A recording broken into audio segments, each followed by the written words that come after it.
Assalamualaikum warahmatullahi wabarakatuh. Di sini kami akan mempresentasikan tugas kelompok, yaitu mengelola sumber data. Pertama, perkenalkan, nama saya Resti Melani dan rekan saya. Saya Rahmadina Putri. Perkenalkan, nama saya Fadila Rahmawati dengan NIM 202300803666. Saya Dispa Salsabila. Baik, pertama-tama akan dibacakan oleh Dispa Salsabila, yaitu deskripsi kasus dan tabelnya. Baik, yang pertama di sini ada deskripsi kasus, data transaksi harian. Transaksi yang pertama yaitu T001 pada tanggal 20 April 2025 dengan nama pelanggan Andi membeli 2 kecap botol, harga satuan 15.000, harga total menjadi 30.000. Transaksi kedua T002 pada tanggal 20 April 2025 dengan nama pelanggan Budi membeli 1 roti coklat, harga satuan 10.000, total harganya 10.000.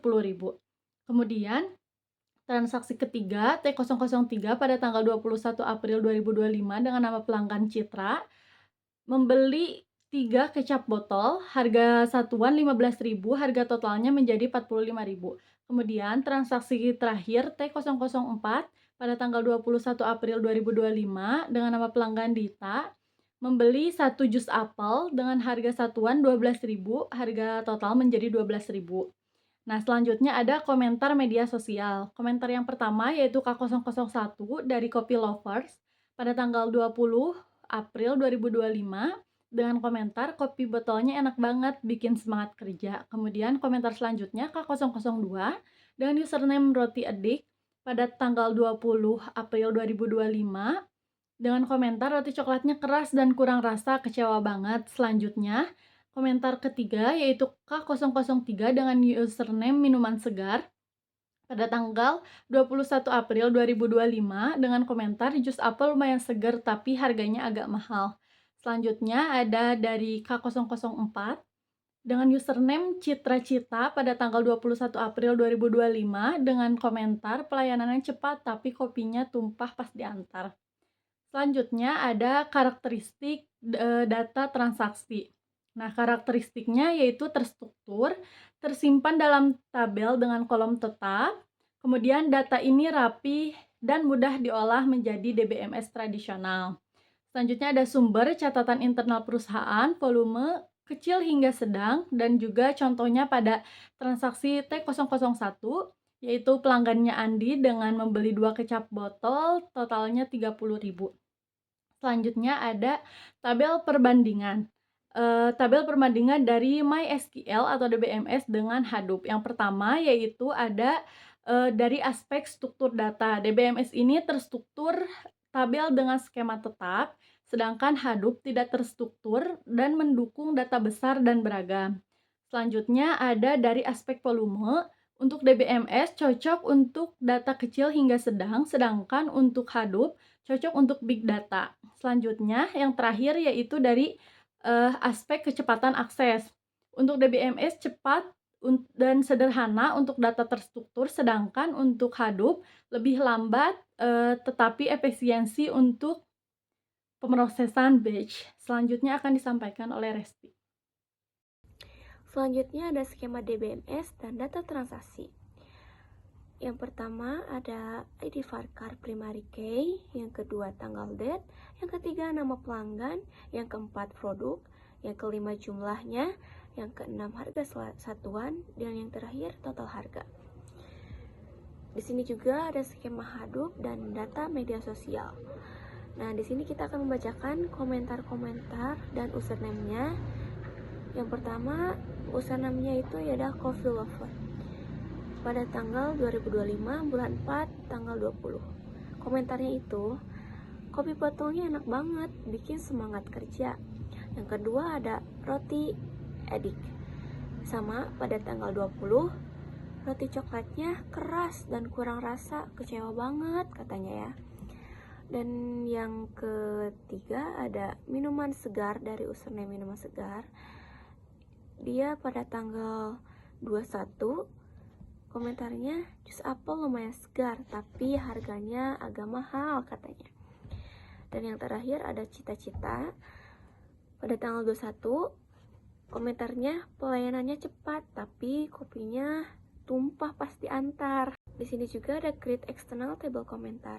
Yang pertama edit string, username string, tanggal date, komentar string, dan raw format delimited files terminate by store as text file. Selanjutnya akan dibacakan oleh Rama Dainda Putri. Baik, selanjutnya ada pendekatan terbaik, yaitu data rutin dan terstruktur. Yang pertama ada DBMS seperti MySQL, PostgreSQL, sangat cocok untuk menangani data yang teratur masuk setiap hari dan memiliki struktur tetap. Seperti yang pertama ada data transaksi penjualan, tanggal, produk, jumlah harga dan total. Yang kedua ada data pelanggan, nama, alamat, dan nomor telepon. Yang ketiga ada data stok barang, dan yang terakhir ada data seperti ini disimpan dalam bentuk tabel dengan baris dan kolom sehingga mudah untuk diproses dan dianalisis. Setelah itu, gunakan DBMS jika data rutin dan terstruktur, juga butuh akses cepat. Butuh akses cepat itu seperti yang pertama, poin pertama ada DBMS memungkinkan pengambilan data secara cepat dan real time. Misalnya menampilkan laporan penjualan harian atau mingguan, cek ketersediaan stok produk secara langsung, juga update otomatis saat terjadi transaksi. Selanjutnya ada alasan pemilihan. Ada beberapa poin. Poin pertama ada efisiensi sesuai jenis data. Yang kedua skalabilitas Hadoop untuk data besar. Dan yang ketiga ada kebutuhan bisnis, perlu data gabungan untuk keputusan menyeluruh. Adapun diagram alur pengolahan datanya. Di sisi kiri yaitu ada dimulai, lalu ambil data transaksi terstruktur DBMS.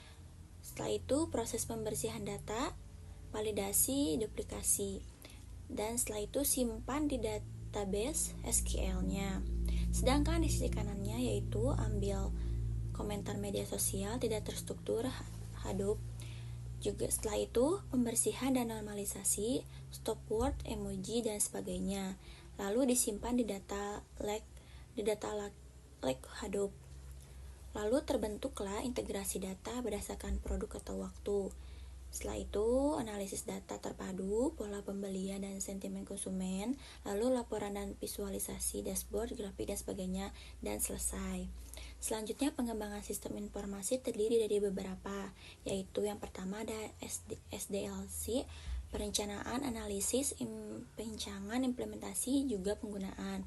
Yang kedua ada prototyping, pembuatan cepat, evaluasi pengguna, iteratif, umpan balik cepat.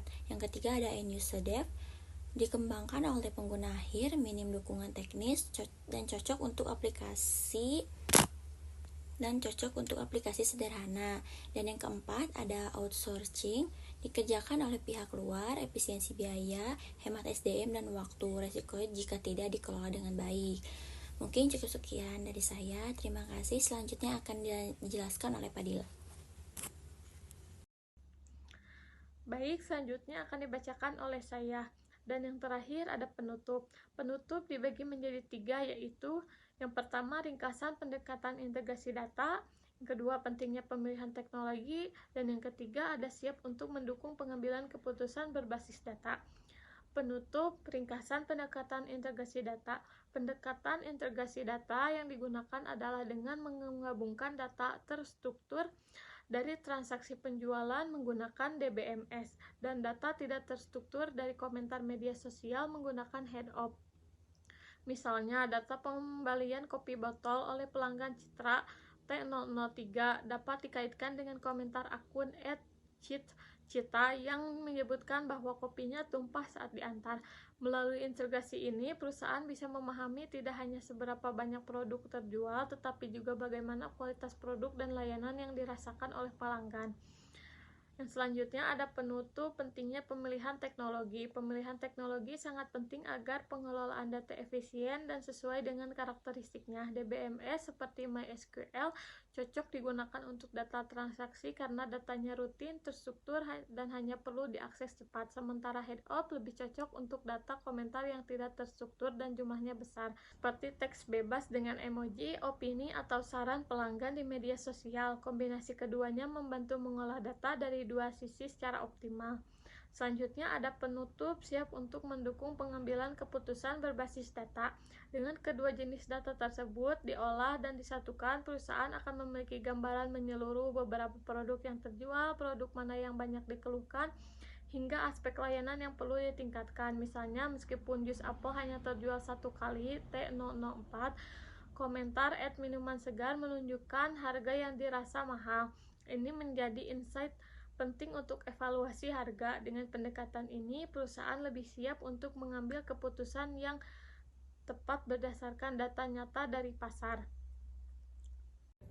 Sekian dari kami. Wassalamualaikum warahmatullahi wabarakatuh.